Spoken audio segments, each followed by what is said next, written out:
அனைத்து மருத்துவமனைகளில் போதுமான மருந்துகள் மற்றும் சேவைகள் வழங்க நடவடிக்கை எடுக்கப்படும். இது தமிழ்நாடு முழுவதுமே இந்த குறை இருக்கு.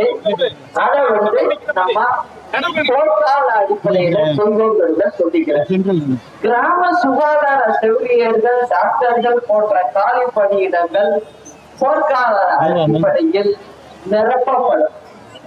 இது எல்லா கிராமங்கள்லயும் கூட்டி போட்டு வச்சிருக்காங்க.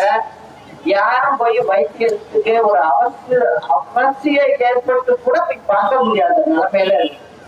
அனைத்து மாவட்டங்களில் முதியோர் சிகிச்சை பிரிவு தகுந்த நிபுணர்கள் கொண்டு அமைக்கப்படும். அனைத்து மாவட்ட தலைநகரங்களில் புற்றுநோய் சிகிச்சை பிரிவு அமைக்கப்படும். முதல்வரின் காப்பீட்டு திட்டத்தின் கீழ் வருமான உச்சவரம்பு மற்றும் காப்பீட்டு தொகை உயர்த்தப்படும்.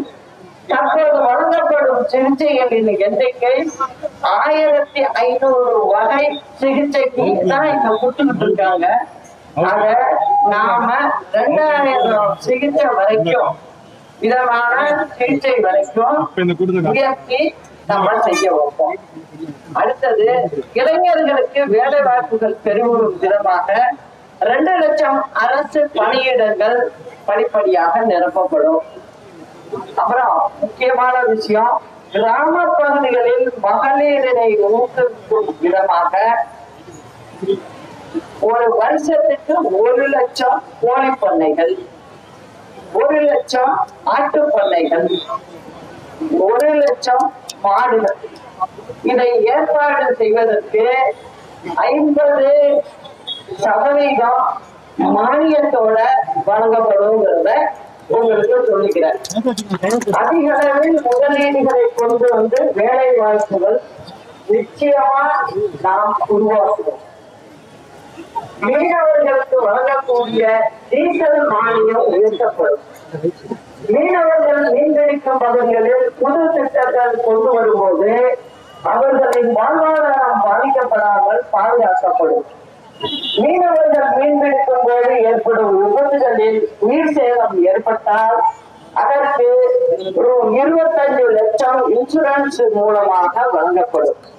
மீனவர்கள் மீன் பிடிக்கும் போது ஏற்படும் சிறு விபத்துகளில் சிக்கியவர்களுக்கு சிகிச்சைக்காக இன்சூரன்ஸ் திட்டம் தீட்டப்படும்.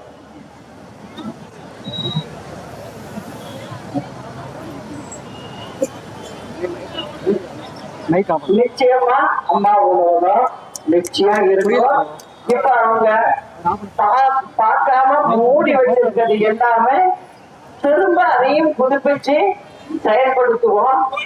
மாநகராட்சி நகராட்சிகள்ல நிச்சயமா செயல்படும் அப்படிங்கறத சொல்லிக்கிறார்.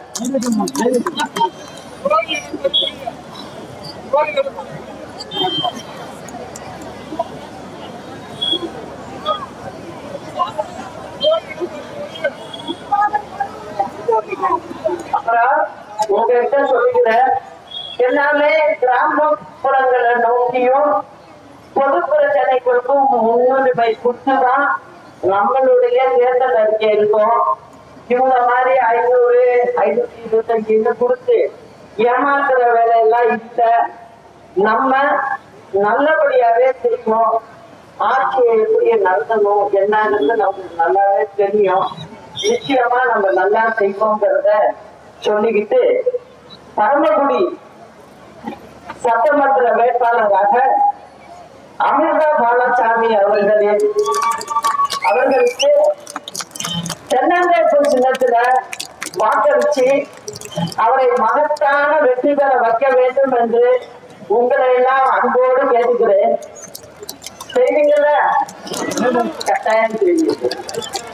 அவர் வெற்றி பெற்றது நான் திரும்ப உங்களை எல்லாம் வந்து நிச்சயமா பார்ப்பேன் அப்படிங்கிறதையும் சொல்லிக்கிறேன். அப்புறம் நல்லது நடக்கிறதுக்கு நம்ம கூட சேர்ந்து இருந்தவரு, கூட்டணியில இருந்தவரு ஐயா ராமதாஸ் அவர்கள் நேற்று போய் அவரு பிரச்சாரத்தை ஆரம்பிச்சிருக்காரு. ஆரம்பிச்சப்ப அவருக்கு திடீர்னு மயக்கம் வந்து அவரை சென்னை மருத்துவமனைக்கு கொண்டுட்டு வந்து சேர்த்திருக்காங்க. இப்ப நான் வரும்போதே அவர்கிட்ட பேசினேன், நல்லா இருக்காரு. அதனால அவருக்கு பாருங்க, அவருடைய மகன், வேற யாரும் இல்ல, மகன் தான். அவர் அவருடைய அப்பாவுடைய மனதை துன்புறுத்துற மாதிரி அவருடைய நடவடிக்கைகள்லாம் போயிடுச்சு. இருந்தாலும் அவருக்கு ஒரு தைரியம். அவருக்கு 88 வயது ஆகுது. இருந்தாலும் அவர் பிரச்சாரத்துக்கு வந்துட்டாரு. அதனால அவர் நல்லா இருக்காரு. இப்பதான் பேசினேன்.